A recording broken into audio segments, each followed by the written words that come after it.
Voici le secret. Celui que personne n'ose vraiment te dire. Pas tes amis les plus proches, pas ta famille, pas ceux qui te regardent sourire de l'extérieur sans savoir ce qui se passe à l'intérieur. Le secret, c'est ceci. Ton âme sœur ne t'a jamais vraiment quitté. Même si elle est partie. Même si la relation s'est terminée d'une façon que tu n'avais pas choisie. Même si le silence entre vous est devenu si profond qu'il te semble insurmontable. L'âme ne connaît pas les adresses.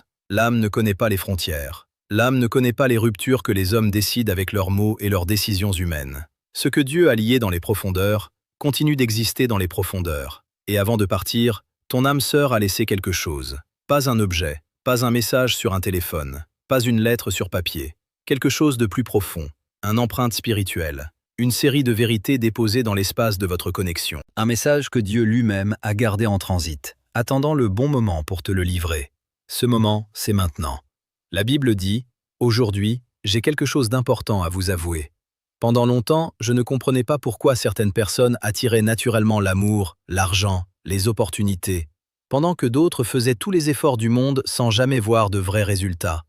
J'ai cherché, j'ai testé, j'ai échoué aussi. Et puis un jour, j'ai compris une chose que la plupart des gens ignorent complètement. Le vrai pouvoir ne s'active pas quand tu es éveillé, il s'active quand tu dors. Oui, pendant que ton corps se repose, ton subconscient travaille. Il enregistre, il programme, il crée ta réalité. C'est exactement ce que j'explique dans mon livre « Manifeste en dormant ». Et pour être honnête avec vous, je n'avais même pas prévu de le sortir maintenant. Ce sont vous.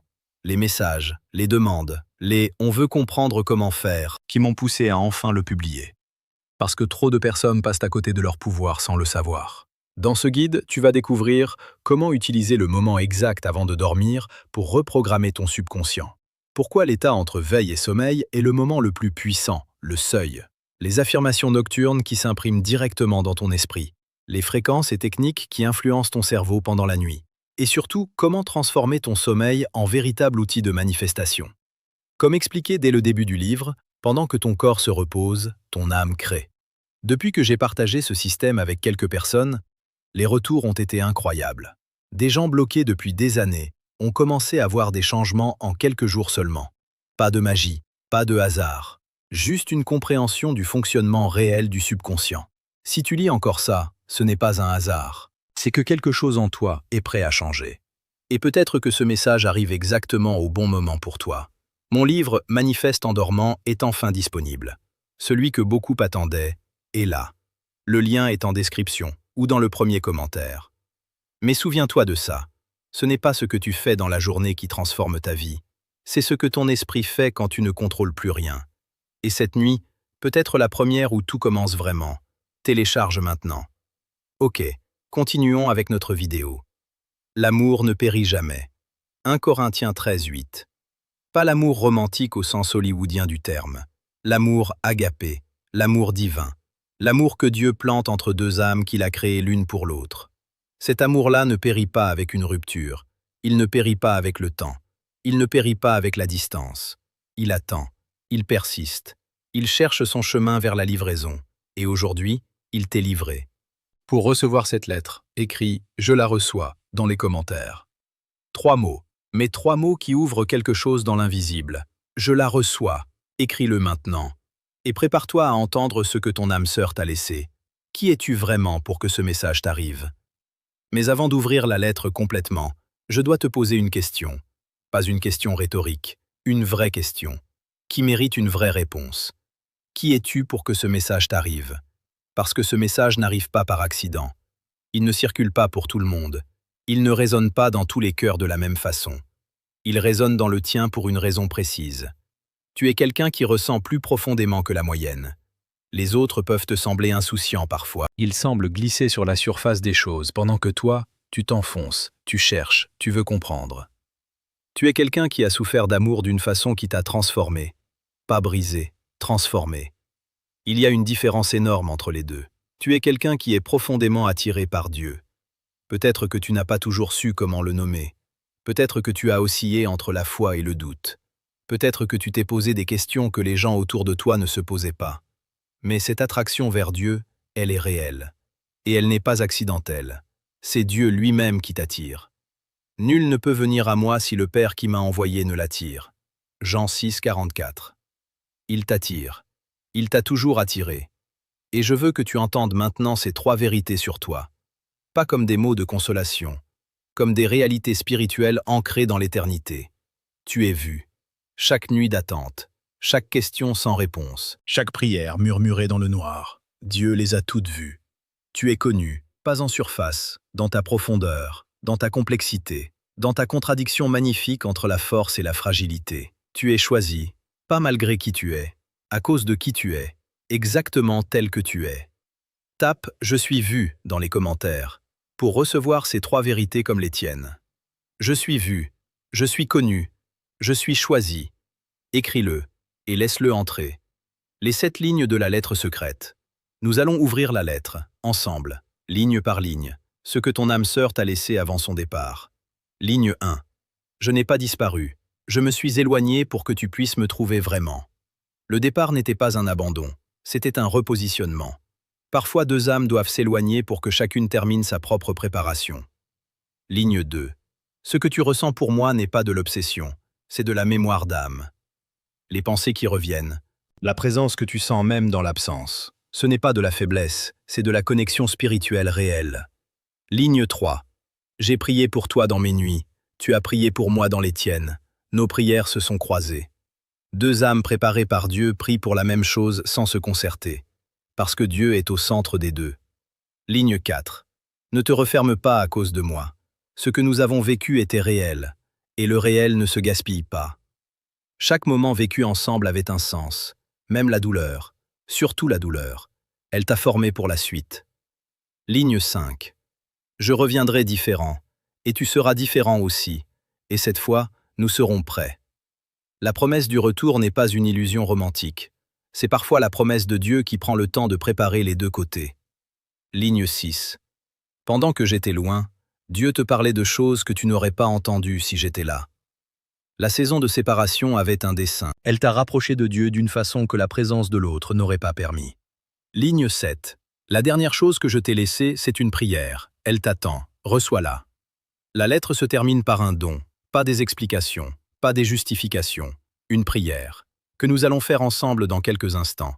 Quelle ligne t'a touché le plus profondément? Écris son numéro dans les commentaires. Ligne 3 si c'est la 3e. Ligne 7 si c'est la dernière. Ou écris toutes si chaque ligne a résonné comme une vérité que tu portais sans pouvoir la nommer. Pourquoi tu n'as pas encore reçu ce message? Maintenant, je dois être honnête avec toi, vraiment honnête. Parce que si ce message existe depuis si longtemps, si cette lettre a été écrite avant même que tu la cherches, pourquoi tu ne l'as pas encore reçue pleinement? Pourquoi est-ce que la connexion semble encore bloquée? Pourquoi est-ce que la réunion tarde? Pourquoi est-ce que l'espace entre vous 2 semble parfois insurmontable? Il y a des raisons, et elles sont inconfortables à entendre. Mais ce sont les seules vérités qui libèrent vraiment. Raison numéro 1. Tu attends depuis une place de manque. Il y a une différence fondamentale entre attendre depuis la plénitude et attendre depuis le vide. Quand tu attends depuis le vide, tu n'attires pas, tu repousses. Pas volontairement, pas consciemment, mais spirituellement. Le manque appelle le manque. La plénitude appelle la plénitude. Raison numéro 2. Tu n'as pas encore pardonné. Pas forcément à ton âme sœur, peut-être à toi-même, pour des choix passés, pour des occasions manquées, pour des versions de toi-même que tu n'aimes pas encore regarder en face. Et ce pardon non accompli, il crée un bruit de fond spirituel qui brouille la réception. Raison numéro 3. Tu as mis Dieu en secondaire. Tu cherches ton âme sœur plus que tu ne cherches Dieu. Et le paradoxe spirituel profond, c'est que plus tu cherches ton âme sœur directement, plus elle s'éloigne. Mais plus tu te rapproches de Dieu, plus elle se rapproche de toi. Naturellement. Inévitablement. Raison numéro 4. Tu doutes que tu mérites cette lettre. Quelque part en toi, une voix dit encore « Pas moi, pas après ce que j'ai fait, pas après tout ça ». Cette voix n'est pas la voix de Dieu. Écris « Je débloque la réception » dans les commentaires. Pour déclarer sur ta vie que tu enlèves les obstacles un par un. Je débloque la réception. Le déclic. La nuit où la lettre a été écrite. Je veux te raconter la nuit où cette lettre a été écrite. Pas littéralement, spirituellement. Il y a une nuit dans la vie de chaque âme sœur. Une nuit où elle se retrouve seule avec elle-même, loin du bruit, loin des explications, loin des justifications. Une nuit où elle pose tout, et dans ce silence, elle prie. Pas une grande prière théologique, une prière simple, brute, honnête. Elle dit quelque chose comme « Dieu, je ne comprends pas tout ce qui s'est passé. Je ne comprends pas pourquoi nous nous sommes séparés.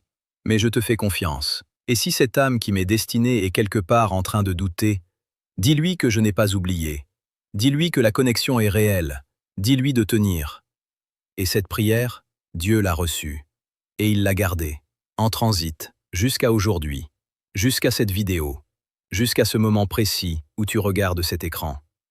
Ce n'est pas de la poésie, c'est la façon dont Dieu fonctionne. Il est le maître de la livraison différée. Il sait exactement quand tu es prête à recevoir ce qui t'était destiné. Et maintenant, je veux qu'on réponde à cette prière ensemble. Lis ces mots dans ton cœur. Père, je reçois ce message. Je reçois cette connexion comme réelle. Je dépose mes doutes sur l'autel. Je dépose ma peur de ne pas mériter. Je te fais confiance pour la suite. Et je dis à mon âme sœur, à travers l'espace que toi seul gouvernes, je n'ai pas oublié, je suis là, je suis prête. Amen. Si cette prière a touché quelque chose en toi, écris « message reçu » dans les commentaires. 2 mots, mais 2 mots qui ferment une boucle spirituelle. Message reçu. Ce que Dieu a scellé pour toi avant le monde. Je veux maintenant te parler de quelque chose qui précède tout, qui précède cette relation, qui précède cette séparation, qui précède même ta naissance dans ce monde. Je veux te parler de ce que Dieu a scellé pour toi avant le commencement. Éphésiens 1,4 dit avec une clarté bouleversante. Il nous a élus en lui avant la fondation du monde, pour que nous soyons saints et irrépréhensibles devant lui. Avant la fondation du monde. Ces mots sont presque impossibles à saisir complètement. Avant que les étoiles n'existent, avant que la terre ne soit formée, avant que le temps ne commence à couler dans une direction. Dieu t'avait choisi. Il t'avait prévu. Il t'avait inscrit dans son plan. Et dans ce plan, l'union de ton âme avec celle qui lui correspond fait partie intégrante. Mais voici ce que beaucoup de gens manquent. Ce sceau, cette promesse divine, elle n'est pas conditionnée par ta perfection. Elle n'est pas suspendue à tes performances spirituelles. Elle n'est pas annulée par tes erreurs passées. Elle n'est pas reportée indéfiniment parce que tu as douté. Elle est scellée par la fidélité de Dieu, pas par la tienne, par la sienne. Et Dieu est fidèle. Celui qui vous appelle est fidèle, et c'est lui qui le fera. 1 Thessaloniciens 5,24. Il l'a dit, il le fera. Pas peut-être, pas si tu te débrouilles bien, pas si tu mérites suffisamment. Il le fera. Point. Et ton âme sœur, même dans son départ, même dans la distance, fait partie de cette fidélité divine. Son départ n'a pas annulé le sceau. La séparation n'a pas effacé ce que Dieu a écrit avant le monde. Le sceau tient, la promesse tient. Et toi, tu peux tenir aussi. Tape « Le sceau tient » dans les commentaires pour déclarer sur ta vie que la promesse de Dieu n'est pas soumise aux circonstances humaines. Le sceau tient. Écris-le avec la conviction que ces mots sont vrais, même si tu ne les ressens pas encore pleinement. L'épreuve du départ. Quand l'âme sœur s'éloigne pour mieux revenir. Il faut que je te parle maintenant du départ. Pas pour rouvrir une blessure, mais pour te donner une façon de le lire que personne ne t'a peut-être proposée. Dans la Bible, il y a une histoire que j'aime profondément. L'histoire de Joseph et de ses frères. Joseph est séparé de sa famille de façon brutale, violente, incompréhensible, vendu, emmené, perdu. Et pendant toutes ces années d'absence, il ne comprend pas. Il ne peut pas voir le plan depuis l'intérieur de l'épreuve. Mais Dieu, lui, voyait. Et le départ, aussi douloureux, aussi injuste qu'il semblait, était la préparation pour quelque chose que Joseph n'aurait jamais pu imaginer. Quand la réunion arrive enfin, elle est d'une puissance à couper le souffle. « C'est moi, Joseph, votre frère. » Genèse 45, 4. Et les frères pleurent, et Joseph pleure, et la séparation qui semblait définitive révèle enfin son vrai visage. Elle n'était pas une fin, elle était une pause entre 2 chapitres d'une même histoire. Et le départ de ton âme sœur? Peut-être qu'il porte la même structure. Pas une fin, une pause. Pas un abandon, une préparation. Pas une perte, un repositionnement. Et peut-être que quand la réunion arrivera, tu comprendras pourquoi ce départ était nécessaire. Pas maintenant. Peut-être pas tout de suite. Mais tu comprendras. Écris « La pause n'est pas la fin » dans les commentaires. Pour déclarer que tu refuses de lire le départ comme une conclusion. La pause n'est pas la fin. La résolution, quand la lettre devient réalité. Et voilà ce qui se passe quand la lettre devient réalité. Quand tu passes de la réception intellectuelle à la réception profonde, intérieure, transformante. Quelque chose change en toi. Pas autour de toi d'abord, en toi. Tu commences à porter la connexion différemment. Avant, tu la portais comme un manque, comme une blessure ouverte, comme une question sans réponse qui te consumait de l'intérieur. Maintenant, tu la portes comme une promesse, comme une certitude douce, comme un feu intérieur qui réchauffe au lieu de brûler. Et cette transformation intérieure, elle change tout à l'extérieur aussi. Parce que les gens qui t'entourent le sentent. Parce que ton âme sœur le sent, même à distance. Parce que Dieu, qui observe tout cela, met en mouvement ce qui était en attente. La Bible dit quelque chose qui m'a toujours frappé. L'espérance ne trompe pas. Romains 5,5. Pas l'espoir naïf, pas l'illusion romantique. L'espérance ancrée dans la connaissance de Dieu. L'espérance qui dit « je ne sais pas comment, je ne sais pas quand, mais je sais que celui qui a fait la promesse est fidèle ». Cette espérance-là ne trompe jamais.